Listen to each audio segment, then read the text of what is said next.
invite Mark Wilkins to share his thoughts on Spain, especially the Costa del Sol. And I think this will be particularly of interest to people who are maybe thinking of retiring in the Costa del Sol, or potentially buying a second holiday home, or even one of the new trends that we're seeing here at the moment is people moving here to maybe work for a year or 2 years as a global nomad. So, Mark, welcome to our podcast. Great to have you on board. It's a pleasure, James. Hi, how are we? Yeah, all good. Perhaps you could start by telling our audience a little bit about yourself and your connection with this part of the world. Yeah, absolutely. My pleasure.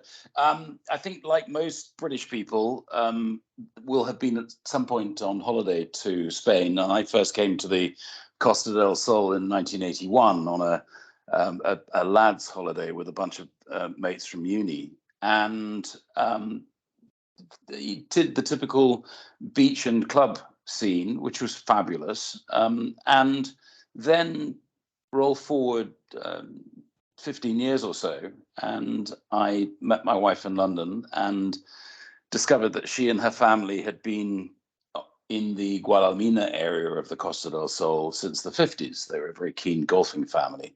And as a result of, we had a drama with our youngest child. We were living and working in London, and my son caught whooping cough just after he was born in 2001, and we nearly lost him, which was dreadful.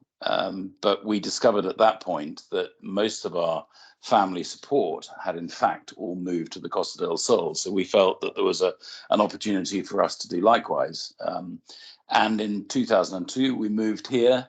And after 9 months or so of continuing to commute to the law firm that I was a partner in Mayfair in London, we decided that we would cut ties with the UK, and we settled here permanently. So it's been an interesting journey for over now nearly 22 years. Okay, well, Mark, look, thanks for sharing with us that sort of brief introduction. I mean, it's interesting what you said initially about, as you say, a lot of people in the early days used to see this part of the world as, a good place to sort of have a lads or a girls holiday for, maybe a 4 or 5 days and have a bit of a party. But, over the last, few decades since you've moved here permanently, how do you think the sort of landscape in Spain has changed in terms of people's attitudes about this place, and perhaps it becoming more suitable for people to perhaps move here more permanently, retire here, or even work here? Because probably you've seen significant changes, I'm guessing, in the time that you've been here. Absolutely that.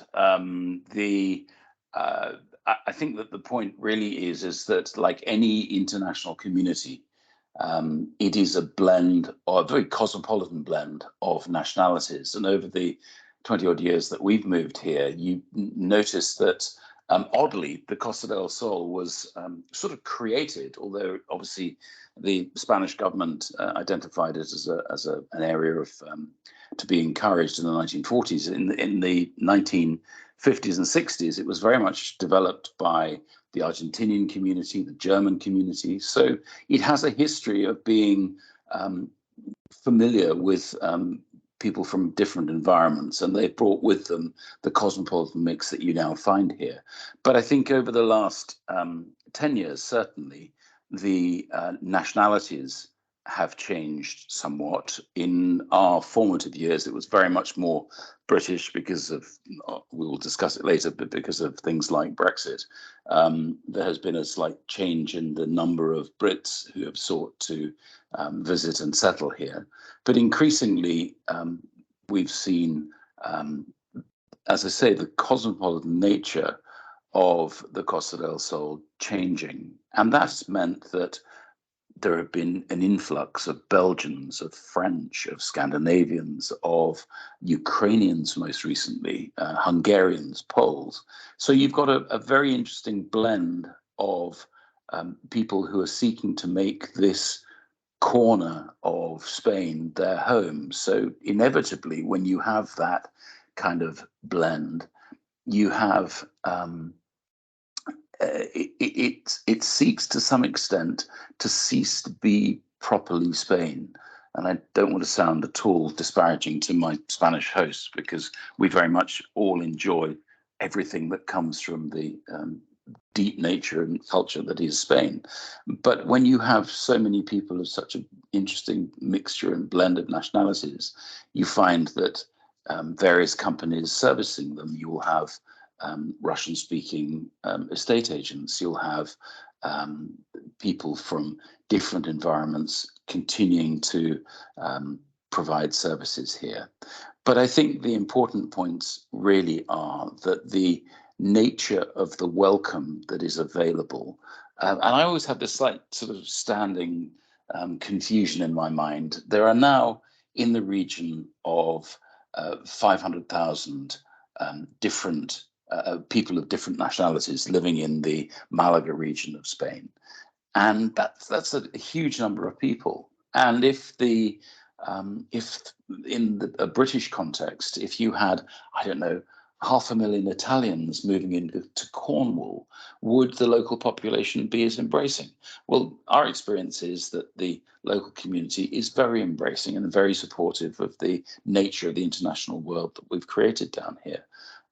But it is perhaps slightly unusual, and it sits with the nature of the expat lifestyle is transitory to some great extent. There are a lot of people coming and going. There are a lot of people who arrive for a year or two, some who simply won't settle to it or won't find it delivers what they want, and they'll move on.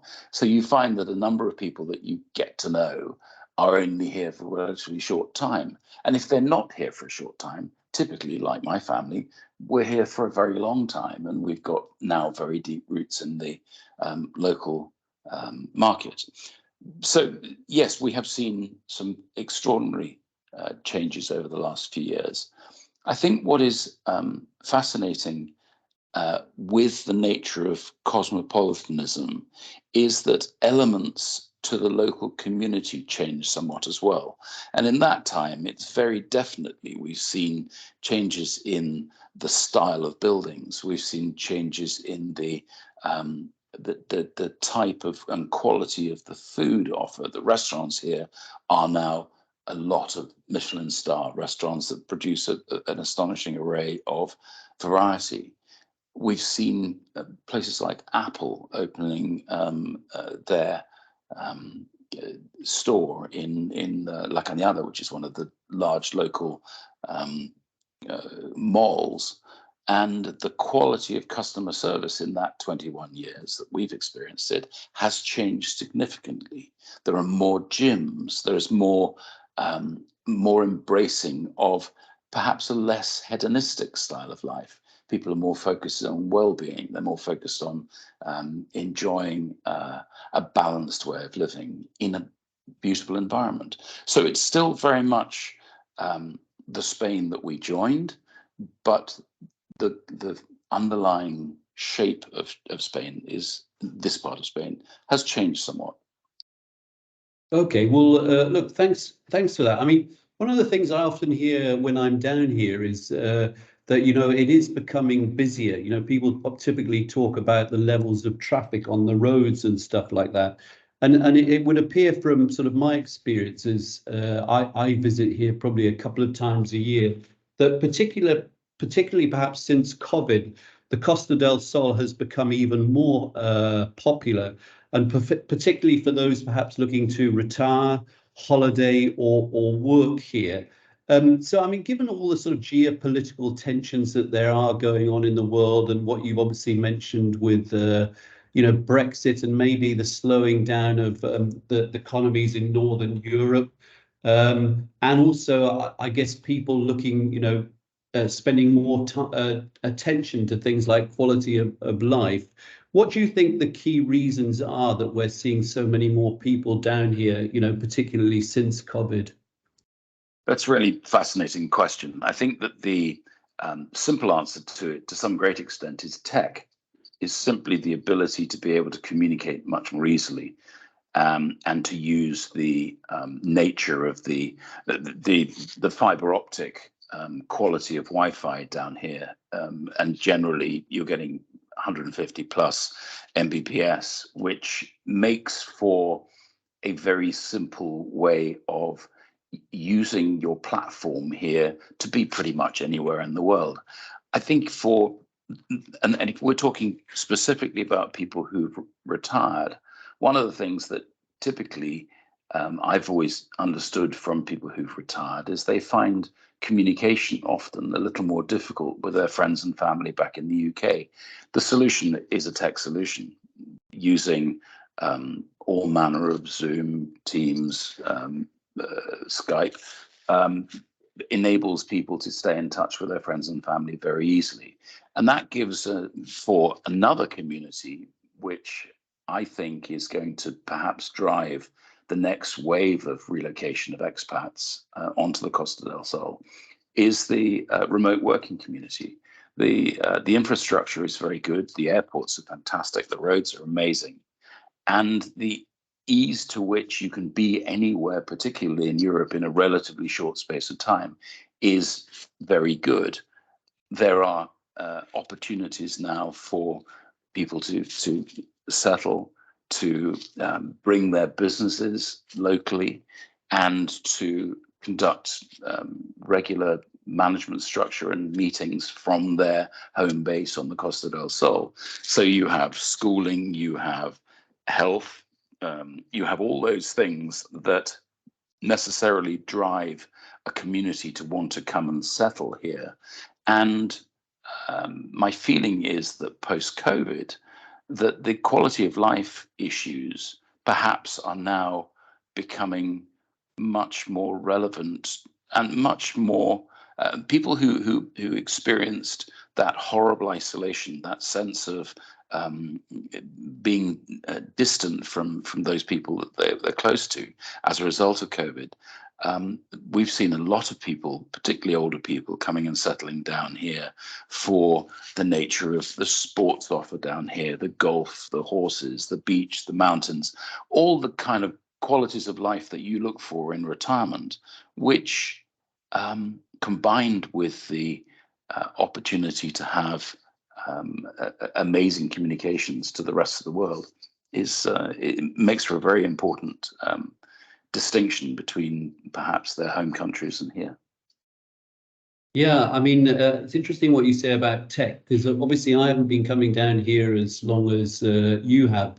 But, you know, in the 20 or so years that I have been coming here, I've noticed that, as you say, things like, you know, the Wi-Fi connection that we get here and the phone service and a lot of the other services are now probably a lot better than they used to be. I mean, generally, I think, you know, this area has certainly upped its game. And I certainly hear what you say about the roads and, you know, the airport in Malaga is really now, I mean, it can connect you with the world pretty much. You can get from Malaga to anywhere. And I think you and I have sort of seen recently as well that places like Malaga and even Estepona have won awards, not just in Europe, but all around the world for, you know, the quality of life that they offer. And I mean, in particular, I think in Malaga, there have been significant improvements in the last 10 or 15 years. And as you say, I think that's drawn a lot of tech industries to Malaga and brought, you know, a lot of obviously foreign people who've moved here, but also generated probably a lot of employment opportunities for the Spanish as well. Would that be fair to say that?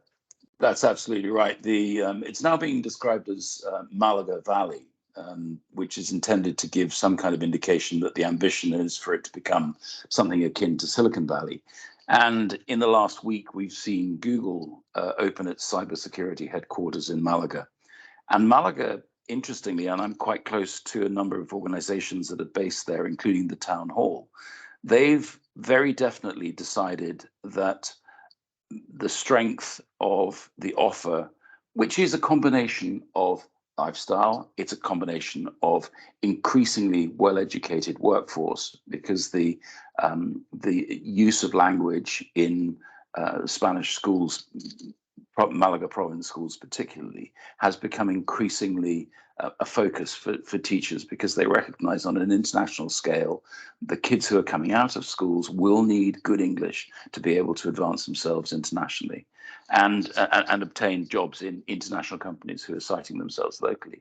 So you've got a tremendous opportunity with Malaga. I think, interestingly, you mentioned the airport. The airport last week serviced its, I think it was its 200 millionth passenger. I think those are the figures, but an astonishing ability to be able to make Malaga Airport a hub for international transport, which is extraordinarily useful for those businesses like Google, who are going to be coming and basing themselves here. And they're the first of a new breed that is contributing exponentially to this new Malaga Valley ecosystem, which is fascinating.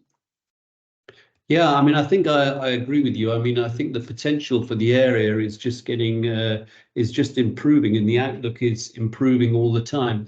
But I guess for those who might be listening in and thinking of perhaps, as you say, moving down here for retirement or buying a second home or whatever, what are the things that you think that they should think about and maybe perhaps do as well before they come here? So, I mean, obviously, although this is a very appealing place to come to, what do you normally suggest to people that they do before they actually think of, upping sticks and moving from wherever it is that they are at the moment to come here, before they actually make the move? How do you think, what do you think that process should look like?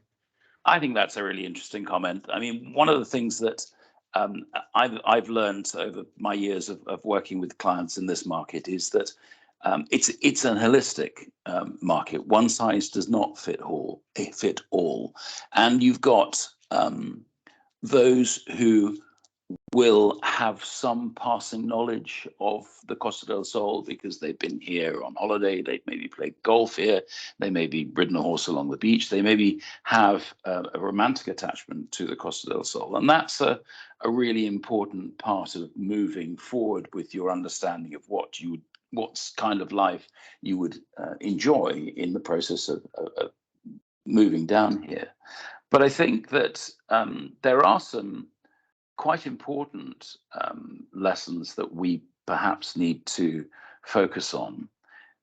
Firstly, and obviously, Malaga is a major European city now, and I'm generally talking, in my experience, of the stretch between Malaga and Gibraltar. And historically, these were reasonably inexpensive places that you would come and buy a property and settle. And that is no longer the situation. It's no longer cheap. Houses, restaurants, and life generally is on a par, not with city living in the UK, but is a relatively expensive environment. So expecting to come and buy a property cheaply here, I'm afraid people are generally going to be disappointed. The other element that we have to consider, depending on where the person is currently located, if that they are located outside the EU or outside what is called the European Economic Area, despite there are special concessions for those who hail from South America, generally what we're looking at are visa opportunities for people to come and settle in this part of the world.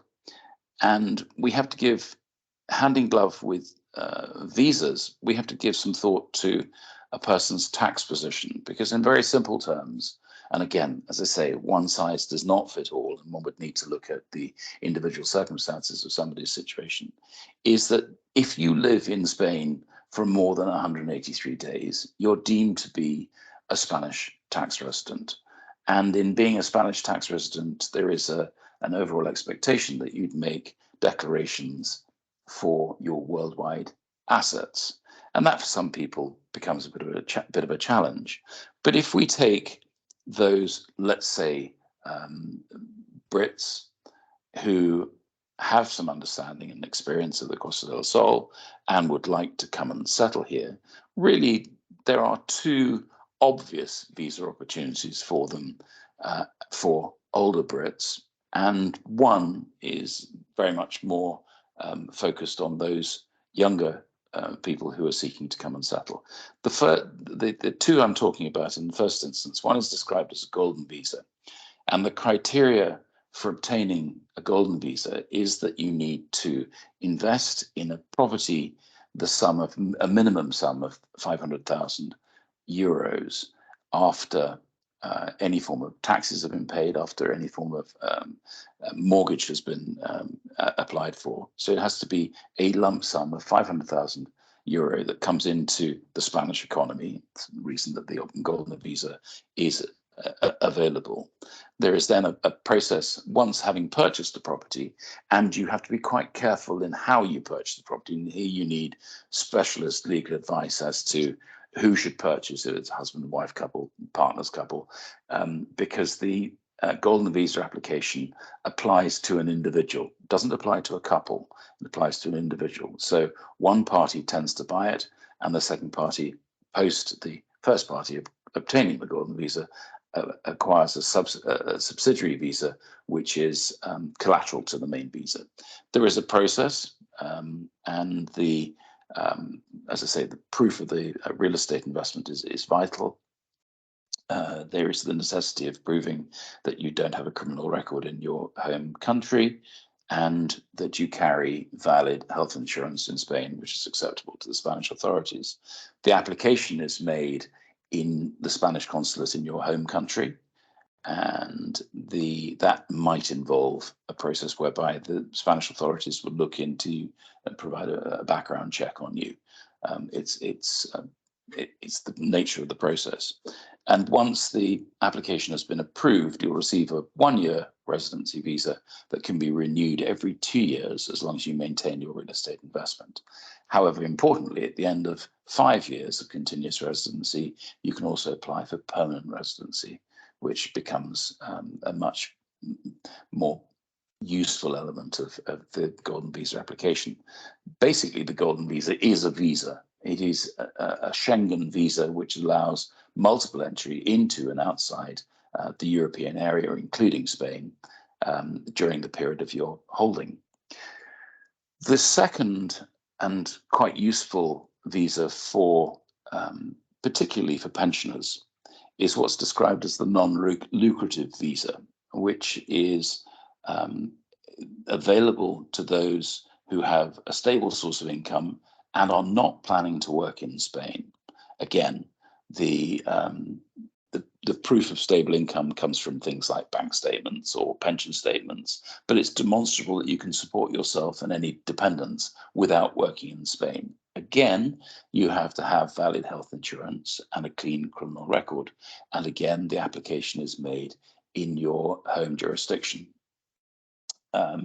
Again, once approved, you'll receive a 1-year non-lucrative visa, and that can typically be renewed on a second period for 2 years and then renewable after that. So that becomes something which allows you to live and work in Spain, live in Spain but not work, and allows multiple entry for you throughout the year. It may be that you decide that after a number of periods of being here, because typically post-Brexit, the typical British visitor is allowed 90 days in any 180-day period. So you can see that these visas that allow that to be extended become quite valuable. But back to my comment about the tax threshold, is that if you remain in Spain for more than 183 days, including under the umbrella of one of these visas, you do find yourself in a situation where you're regarded by the Spanish tax authorities as a tax resident and will need to make a declaration. So you need to be a little bit careful if you either have another property elsewhere in the world that you want to use outside Europe, that provides another alternative for you, that you manage your time reasonably carefully. The final visa opportunity is what's called the digital nomad visa, which generally is for I say younger people, I mean those people who are either self-employed or have sufficient income that they can support themselves working remotely. And again, interestingly, one of the called Condé Nast Traveler, the big publications, has just announced that the Spanish digital nomad visa is, in their opinion, one of the best in the world, not least because the proof of income, the proof of sufficient income, tends to sit at around €2,000 a month, which is, together with the balance of the other elements, including valid health insurance, becomes quite an interesting driver for those people who are making €24,000 a year from their activities. But again, there is an application process which is very similar to the previous ones.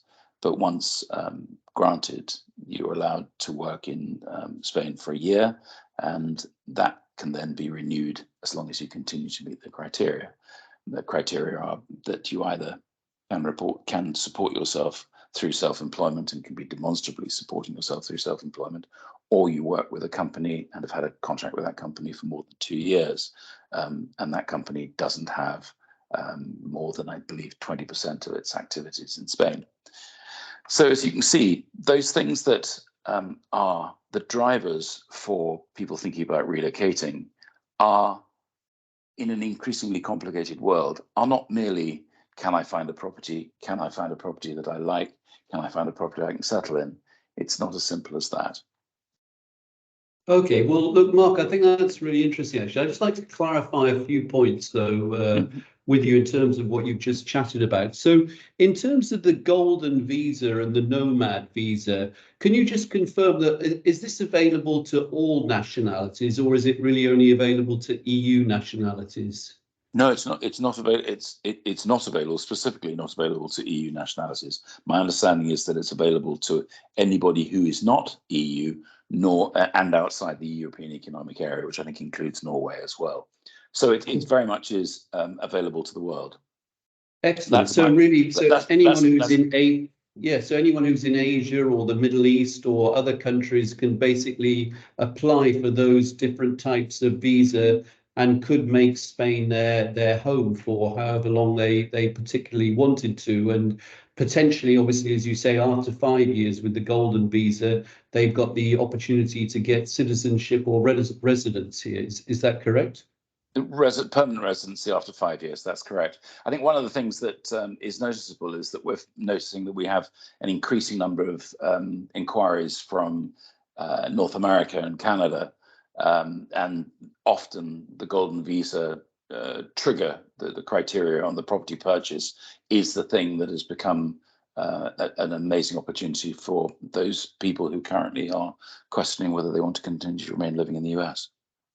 Yeah, so that actually sort of brings me on to my next question, obviously, is that, one of the things that, or perhaps two of the things that is at the forefront in people's minds when they move are the issues of obviously health and also security. And in your opinion, having been here for so long, and just to give the sort of an audience a sort of feel for what it's like down here. So what are your impressions of, the health services down here, the ability to get health insurance, and also from a security point of view? We read all these the news about what's going on in places like the UK and Northern Europe and the US. How do you think sort of Spain compares, in terms of security for people who move down here? I think that's a very, very valid point, and it's one of those things that you're quite right, is a major concern.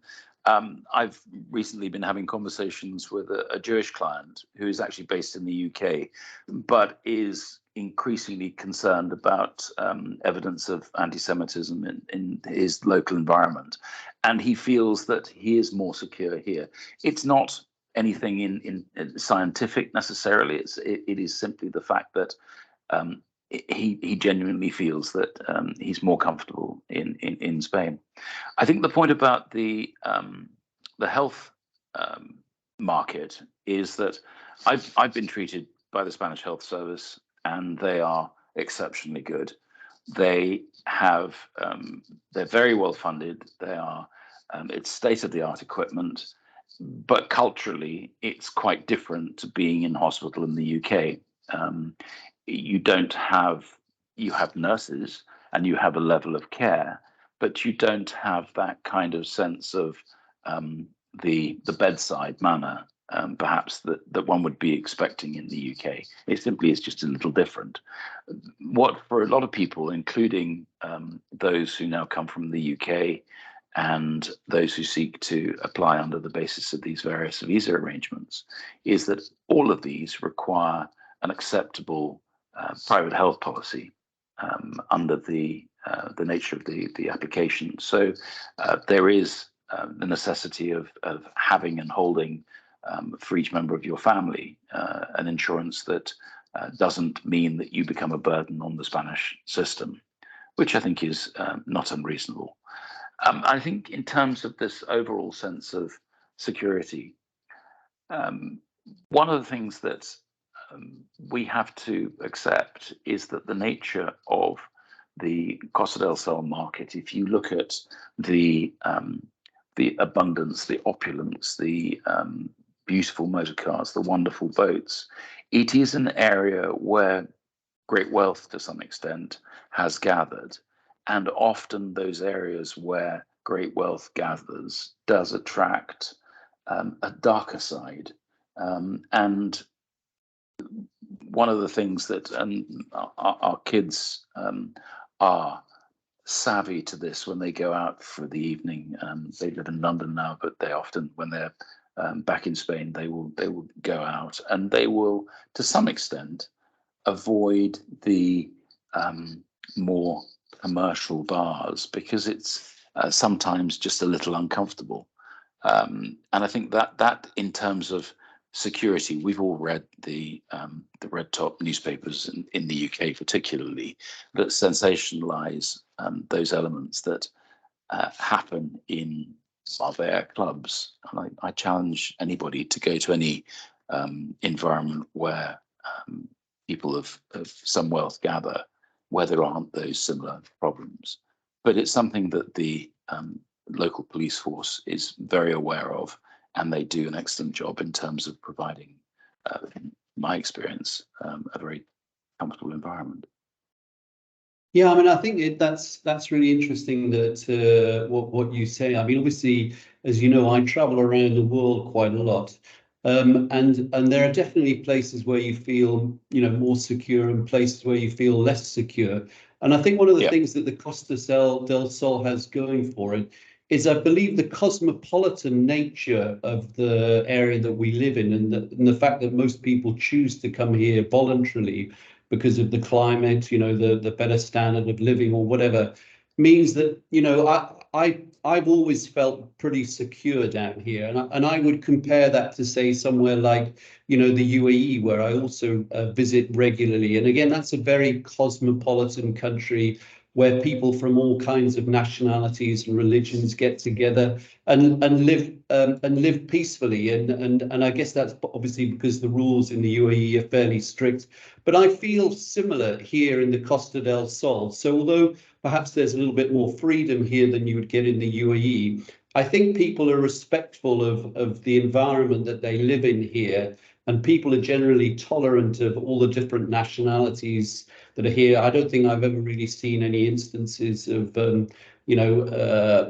people fighting because of, the backgrounds or whatever they come from. And I think that's, perhaps what gives me, a feeling of security here. And one of the reasons why I really enjoy my time here, because as you say, it is I think it's fair to say it's probably a fairly tolerant society. It doesn't matter what nationality you are, people judge you by more what you are as a person than, the color of your skin or your religion or where you come from, as it were. That's a really important point. Yes, it is a very tolerant and accepting community, and that it makes it very special. Yeah, I mean, Mark, obviously it's really great to get this insight from you onto the Costa del Sol and obviously, the benefits and the opportunities of coming down here.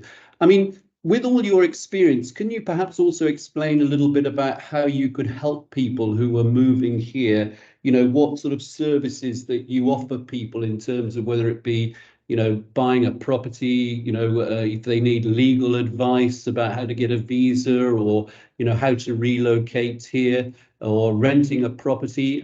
So what services is it that you offer people who might consider sort of moving here, as it were? I'm delighted to talk about that, because that is the commercially what we do is that I'm a consultant with a Marbella law firm, and the nature of the legal advisors that we have. I'm by qualification, I'm an English solicitor, but I'm now described as non-practicing. That was another Brexit gift that keeps on giving. And my colleagues in the office here are bilingual, highly experienced, very long term in the marketplace, and they have years of working with expat clients, particularly in English. That's a core of what we do. But what we find is that most often that our Dutch or Swedish or Belgian clients are often extraordinarily English spoken as well. So they work very well with them. And my role, to some extent, with clients of the law firm is to provide what I describe as cultural translation, which is I'm not providing the legal advice, that's coming from my colleagues. But what I am seeking to do, because I've done it for many years myself, is to build into the nature of the relationship between the client and the law firm the opportunity for clients to just say to me, Mark, how does this work? And generally, I will have had experience of the machinations and the minutiae of how the Spanish system works, and will be able to assuage clients' concerns. And it starts, I would like to be in really very early in the process of working with clients who have an ambition to come and live and work down here, or to settle down here as a retiree. And that means that I have some very good and long-standing and highly professional real estate connections with a number of different agencies that tend to specialize in portions along the coast, as I say, from Malaga to Gibraltar. And by working with those agencies, by and large, they are very experienced and very one of the things that we find is that clients who come here who've had a lot of experience of this market as a holidaymaker, or as somebody who has had friends who live here, have a very determined view as to what they want and where they want it.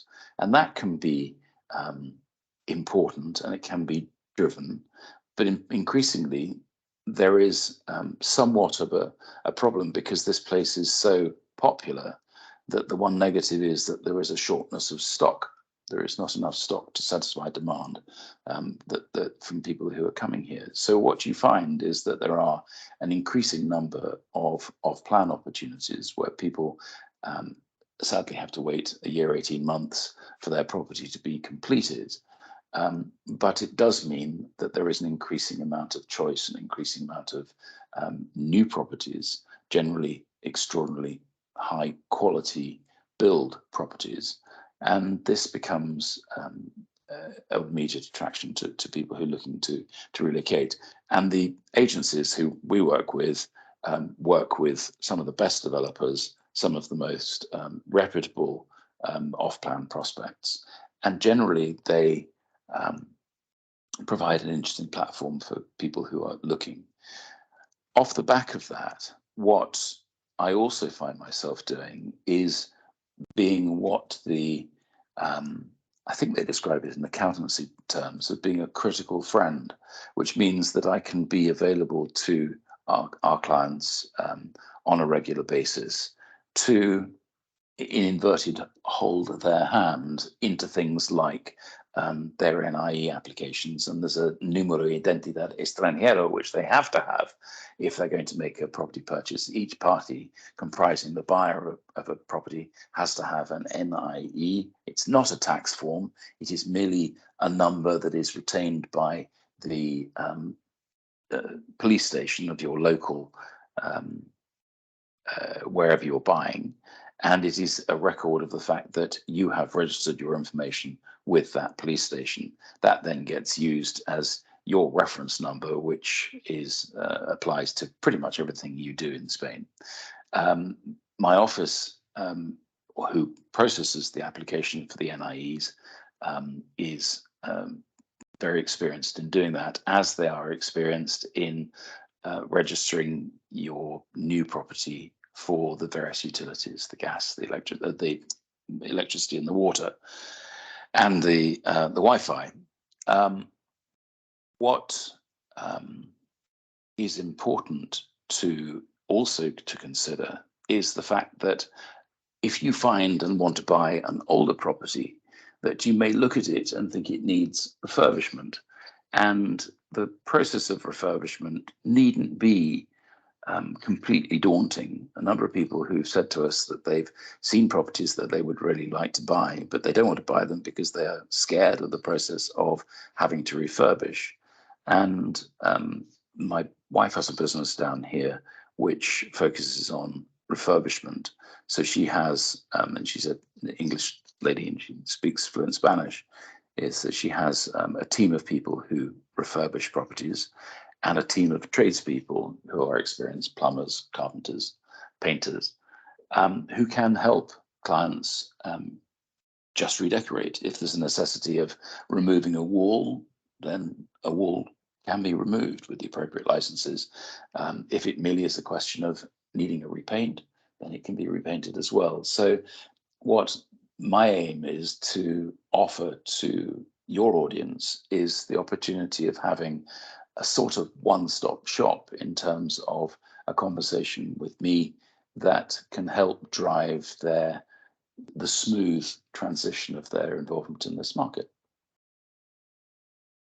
Thanks, Mark. I mean, I think that's really important, actually, because I guess probably both you and I have seen that over the last, few decades or more, a lot of people who come over here and try and do it on their own, and they maybe only, as you say, speak English or a different language when they come here, they struggle because the system, as you say, is different here. So I think, for our prospects and clients who are listening in, I think, the key takeaway is that, this is obviously probably one of the best places to come and live and work or retire, or have a holiday or whatever.